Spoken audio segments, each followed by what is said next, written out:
Hi, this is Dr. T, and I'm playing a little bit more Project High Rise. Okay, so it's been a while since I played, so the question is, where on earth am I at? If I recall, this was economically sustainable, I hope. It's going to be awkward if it's not. Okay, let's see. Insurance offices, accounting offices, legal offices, but I have no money. Okay. How am I doing with those contracts? Nope, that's not the contract. Okay, let's see.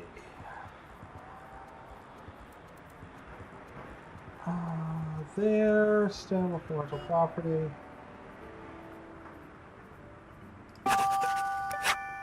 Rental income.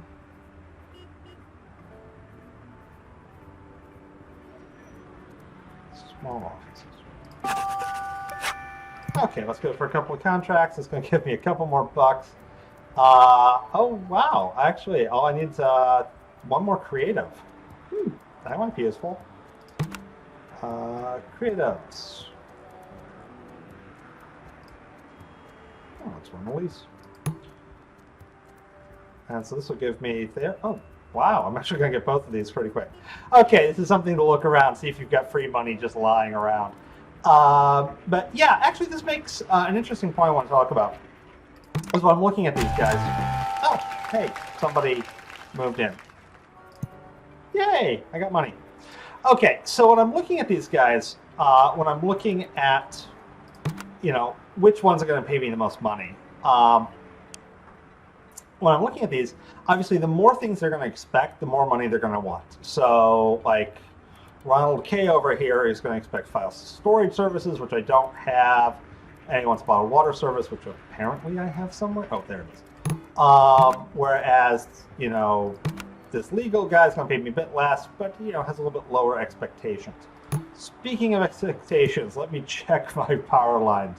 This is what happens when you sit something down for a little too long. What is that? Okay, I got phone. They don't need cable. They don't need water. They don't need gas. HVAC.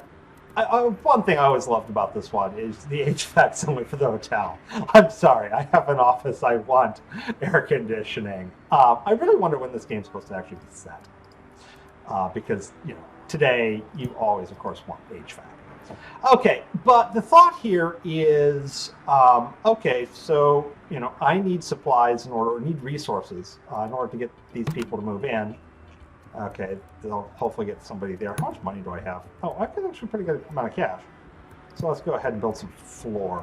How do I build floor? Oh, it's been so long since I played. It's been like a month since I recorded one of the last ones. So it's been a little bit of time. That's an elevator. That's an overhang. That's the floor. Okay, there's an office. There's an office. There's a few more offices. Oh, wow, where am I at?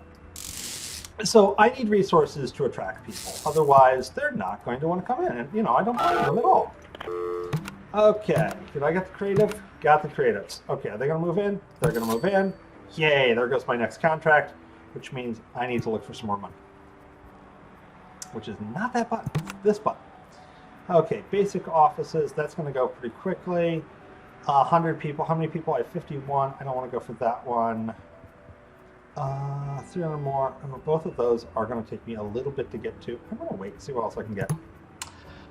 Now, it's not just buildings in games. Obviously, the acquiring more services, this is part of the, what am I at? 70%, that should be fine.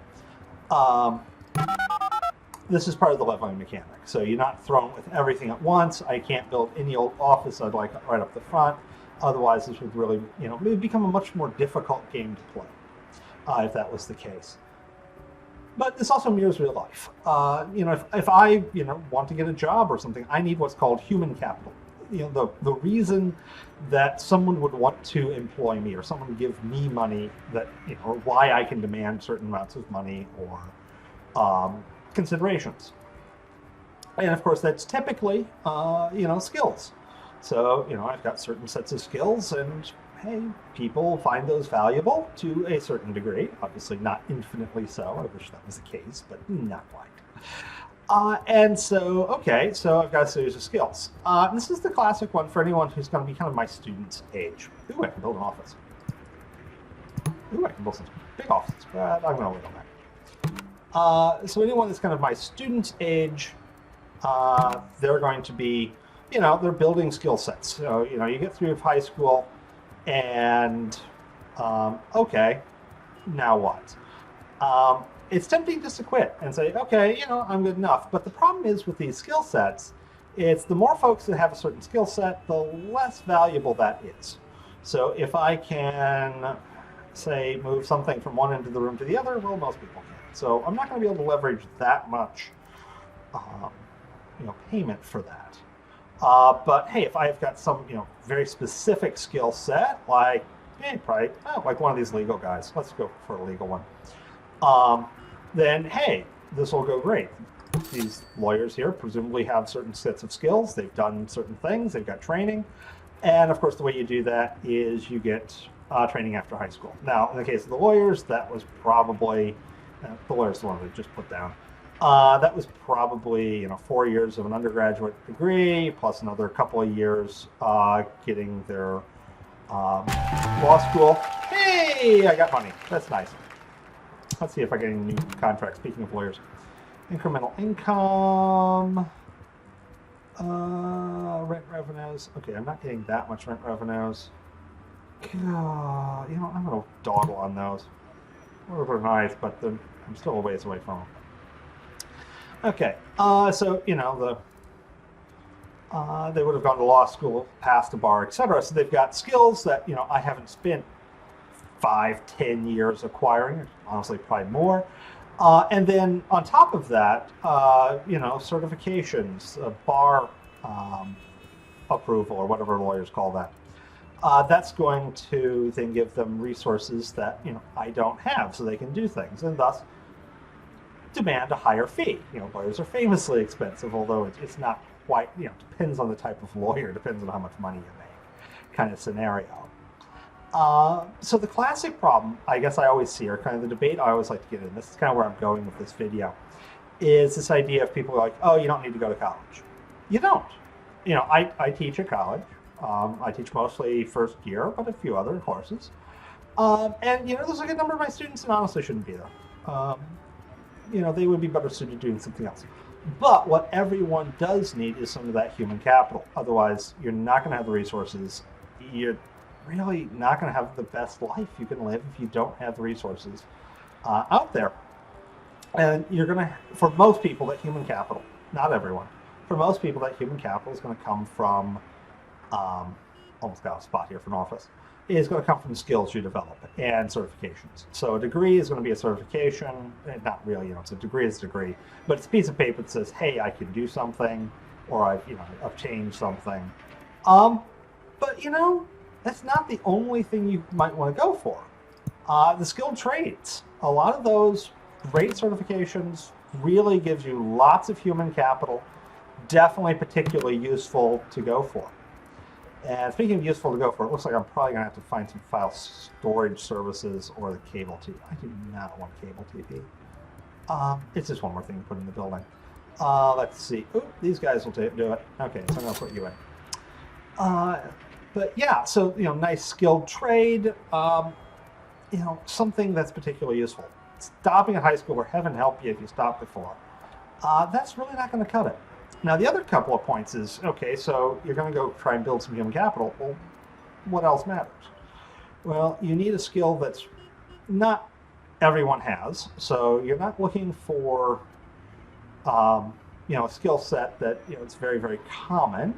You want a skill set that's also particularly useful. So, if I've got, incredible Star Trek trivia as a skill set, well, yeah, not everyone has that. That's fairly uncommon, but it's also not exactly that useful in most applications. There's a few. You might be able to make a YouTube channel or something.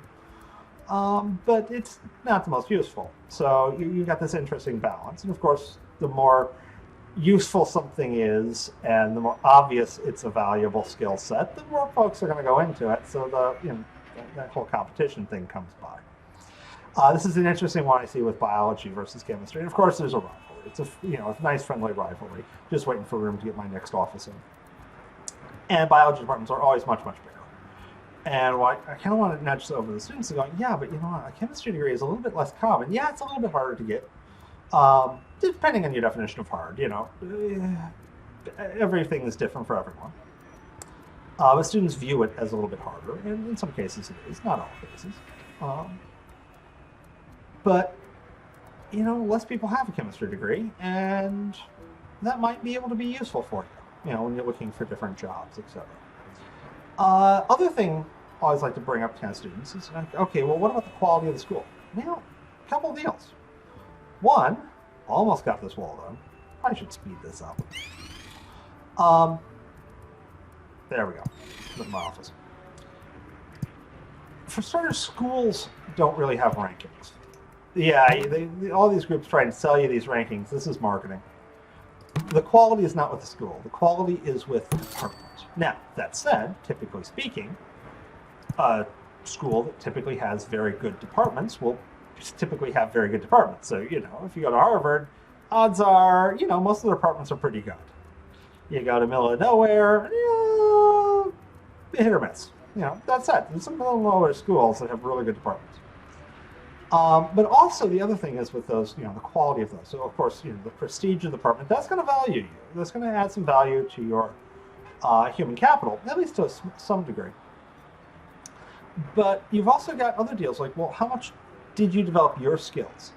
If you get, cum laude from some place that no one's really ever heard of, but, doesn't have a bad reputation, that might very well do you better than getting a 2.9 from Harvard.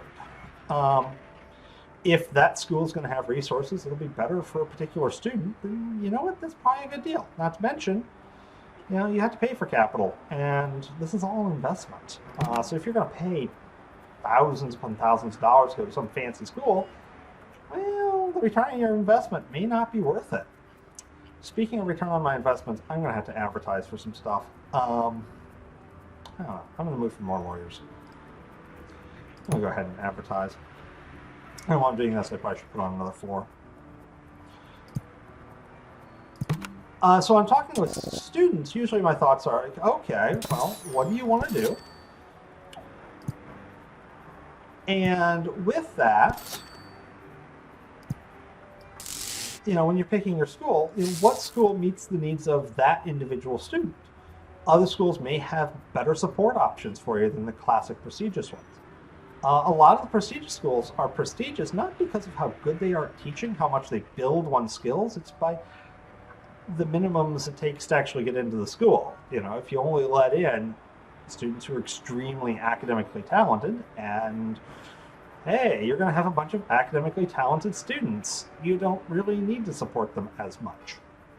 And I'm not saying this about any particular school. I know I've picked on Harvard a little bit. I've never been there, don't know much about it, so I'm just using as examples of a famous classic school. I assume they have very good programs. So yeah, this leads a prospective student into a couple of things. Like, okay, well, which school do I go to? Do I go to school? And the other one's, what major do you go for? Once again, as I mentioned earlier, certain majors are more common than the others. I've got a lot of friends who got English majors. The number of them that are using English in their degree or in their career, none. They're using their degree, but they're doing tasks that they're not writing, they're not editors, or some of them are, but they're doing so kind of freelance. So the degree, definitely useful, definitely helpful, definitely needed as a marker of your skill set, but there's other things you can do. And picking a school is not as easy as just simply picking who has the top rating. Because that doesn't mean nearly as much as one would think it would mean, or at least not nearly as much as certain news organizations may want their readers to think it means. And there's a lot about what the individual person is. By the way, do I have any lawyers? Yay, I can get some lawyers. Okay, why is that guy so cheap?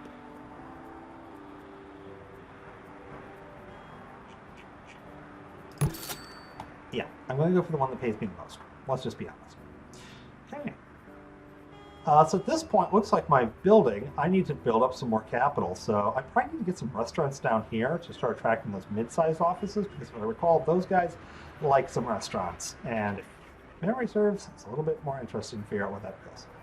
Anyways, this has been a little bit. I built a few offices, and better check to make sure I've got power lines.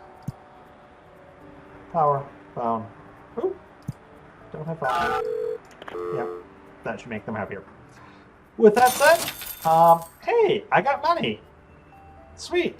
And that means I should probably sign that contract.